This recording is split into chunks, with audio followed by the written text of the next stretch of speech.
Buenos días a todos, estimados alumnos y alumnas de la asignatura Educación para la Diversidad y la Inclusión. Vamos a iniciar este tema partiendo del análisis de la educación especial como antecedente de la perspectiva inclusiva de la educación. Con esto abrimos esta asignatura que vamos a ir desarrollando a lo largo del curso.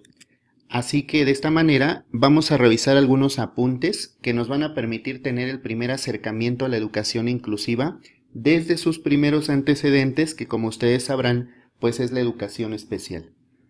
En esta sesión, ustedes van a identificar los orígenes de la educación inclusiva partiendo del análisis del enfoque de educación especial desde las políticas y orientaciones nacionales e internacionales en la materia, a fin de relacionar los orígenes de las prácticas educativas consideradas especiales con el enfoque de la educación inclusiva. Y bueno, una primera afirmación que pretendo realizar al respecto es que hablar de la evolución de la concepción de la educación especial supone hacer especial mención a la evolución de las actitudes sociales hacia las personas con algún tipo de discapacidad.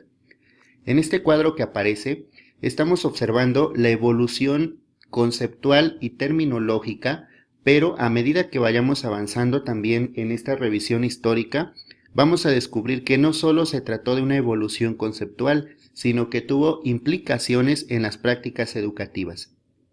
Propiamente, pues, estamos hablando de 4 conceptos o 4 términos: de la segregación, que es desde donde partimos en la educación especial, a otro concepto de normalización, posteriormente a un concepto de integración y finalmente al de inclusión.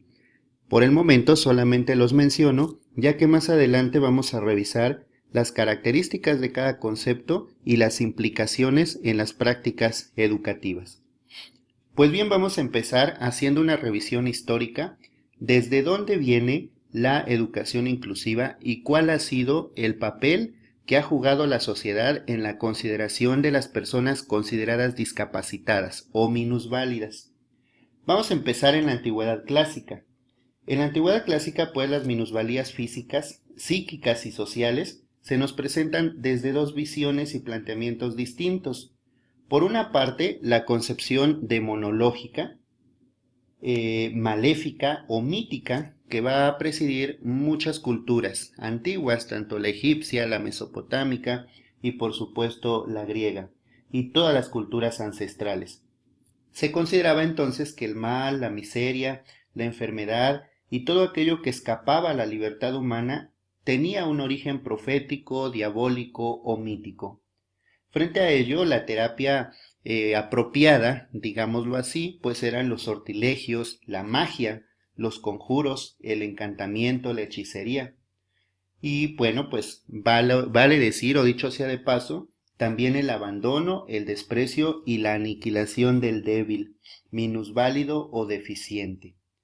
Pero también tenemos un enfoque más científico y natural que va a considerar las deficiencias como patologías internas del organismo. Ya posteriormente vamos a ver cuál fue la postura de Hipócrates, el médico griego, de Asclepiades, Galeno, Sorano y Celso. Posteriormente vamos a revisar más sobre este aspecto. En la antigüedad clásica también vamos a encontrar algunos referentes, por ejemplo, en el mundo griego, en el que la sensibilidad por la enfermedad o la infancia desválida cambia considerablemente.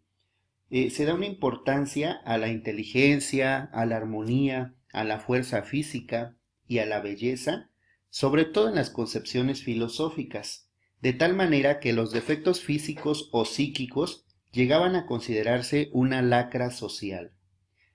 Por ejemplo, tenemos una referencia mitológica. El dios Pan nació con piernas, cuernos y pelo de macho cabrío. Su madre lo aborreció nada más al nacer y lo abandonó. Entonces fue Mercurio quien lo recogió, llevándolo al Olimpo y dando ocasión a todos los dioses para que estallaran en una olímpica carcajada.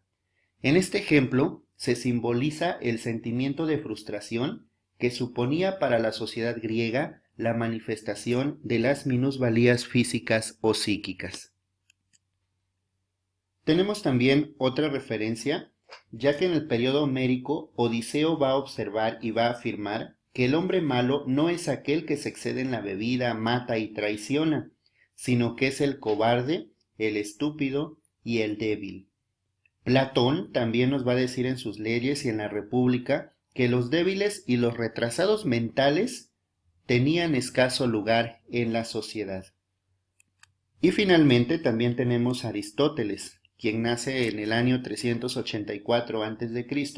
y que en su Política escribe: en cuanto al abandono y al cuidado de la prole, promúlguese la ley de que ningún niño deforme merece vivir. Y para evitar este tipo de deformidades, Aristóteles va a arbitrar medidas matrimoniales parecidas a las de su maestro Platón.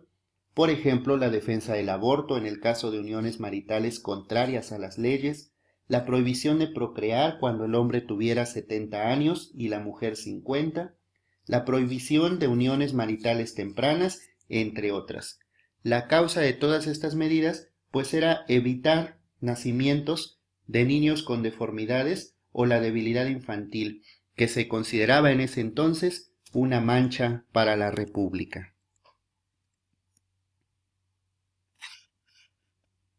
Una referencia más que va a ser muy marcada en la antigüedad es la de los espartanos. Recordemos que Esparta en los siglos 8 a 6 a.C.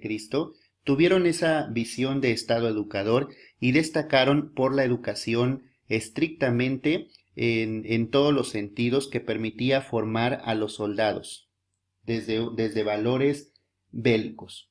Se trata de una concepción pedagógica que va a otorgar la primacía al Estado sobre la persona. El Estado va a ser todo, no solo va a ser la suprema ley, sino que va a ser también el fin último del individuo.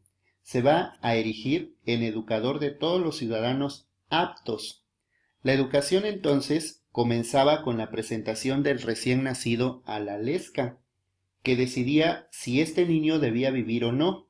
En este marco de referencia es lógico que una sociedad como Esparta hiciese profundo hincapié en la eugenesia y el infanticidio. Solo los más fuertes y brillantes ciudadanos estaban autorizados para tener hijos. Un varón preclaro y aguerrido que se casase con una mujer menos dotada era objeto de una fuerte desaprobación social. Las perspectivas entonces de llevar una vida feliz entre los niños retrasados o débiles que sobreviviesen al dictamen inicial de la lesca o consejo de ancianos eran ciertamente escasas. Y bueno, aquí podemos decir que aquellos que se escapaban a la lesca o consejo de ancianos, porque la mayoría apenas eran detectados y eran asesinados. Pero no todo era oscuro en la antigüedad clásica. Tenemos el caso de Hipócrates, quien nació en el año 460 a.C., y él, a través de su Corpus Hippocraticum, que muchos de ustedes probablemente lo conocen, se esforzó por poner la medicina y la asistencia sanitaria en manos de los hombres en lugar de los dioses. Esta actitud va a fundamentar el sentido humanista griego. Hipócrates va a llevar a la práctica de la medicina sus más altas cotas éticas. Incluso me voy a permitir enunciar el juramento hipocrático, o una parte del juramento hipocrático, que afirma así: me valdré de la terapéutica para ayudar a los enfermos en la medida de mi capacidad y juicio, pero jamás la usaré para infligirles daño o dolor. No administraré a nadie venenos aunque se me inste a ello, como tampoco sugeriré semejante plan de acción. De la misma manera, no suministraré ningún pesario a una mujer para provocarle el aborto. En la pureza y en la santidad velaré por mi vida y mi arte. En cualquier hogar que entre, procuraré ayudar así a los enfermos, libre de todo daño o error intencionado. Bueno, pues es el juramento que en la actualidad todavía proclaman los médicos al graduarse. Vamos a pasar ahora al mundo romano. En la cultura romana vamos a encontrar dos posturas, ¿sí? La primera de ellas va a estar considerada por el proteccionismo más activo del hombre y la segunda por la segregación y la crueldad. Y bueno, en este sentido vamos a encontrar algunas frases, por ejemplo, de Séneca, quien va a afirmar que el hombre para el hombre es algo sagrado, como se dice en latín, homo res sacra homini. O también máxima de vetur puero reverencia, el niño merece el máximo respeto. Estas afirmaciones de Séneca pues en realidad nos llaman la atención, porque el ciudadano es una porción de la patria, y las partes son santas si es venerable el todo, decía Séneca. Paralelamente a estos principios, sin embargo, vamos a encontrar la otra postura, ¿sí? La crueldad con el desvalido, el infanticidio de niños recién nacidos, el infanticidio de los disminuidos, equiparándolos con los animales. Incluso hay una afirmación en el texto de la Ira, capítulo 1, 15, que dice: exterminamos a los perros rabiosos y matamos al buey desmandado y bravo, y degollamos a las reses apestadas para que no inficionen todo el rebaño. Destruimos los partos monstruosos y aun a nuestros hijos si nacieron éntecos y deformes, los ahogamos, y no es la ira sino la razón la que separa de los inútiles a los elementos sanos. Bueno, pues ahí tenemos una referencia. Todas estas posturas estaban socialmente aceptadas y no dejaban de ser polémicas. El ejemplo más claro lo va a constituir el debate acaecido en el Senado romano acerca de si era ético o punible por el Estado recoger a los niños abandonados de la columna lactaria y mutilarlos con fines de mendicidad. La medida no parece ocasional o pasajero, sino una costumbre arraigada.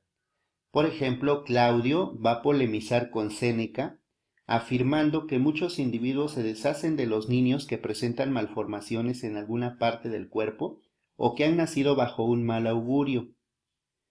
Una tercera persona los recoge por compasión y en la idea de ahorrarse los gastos de su educación mutila al pequeño en uno de sus miembros.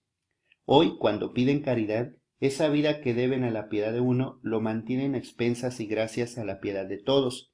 El debate concluyó con lo siguiente, que como quiera que los niños abandonados y rescatados eran en esencia esclavos, ningún mal se había perpetrado contra el Estado.